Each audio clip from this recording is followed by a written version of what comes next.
সূরা আল ফালাক এর আয়াত ভিত্তিক ব্যাখ্যা। এটি পবিত্র আল কুরআন এর শেষ 2 সূরার একটি।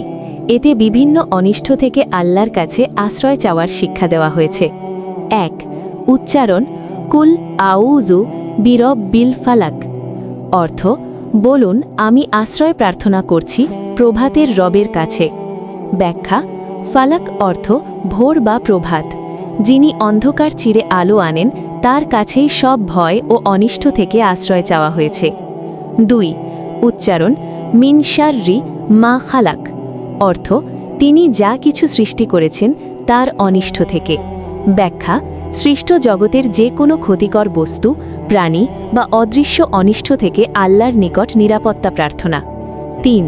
উচ্চারণ ওয়ামিন শাররি গাসিকিন ইদা ওয়াকাব।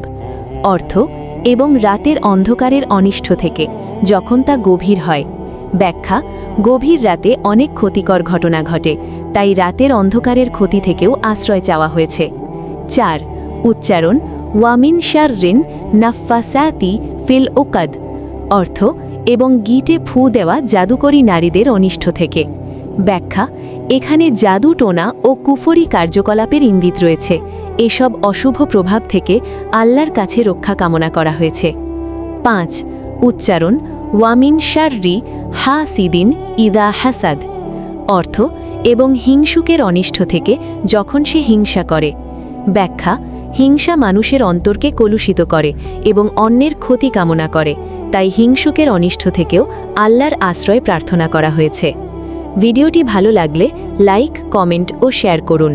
ইসলামিক জ্ঞান ছড়িয়ে দিতে চ্যানেলটি সাবস্ক্রাইব করতে ভুলবেন না। হোয়াইট।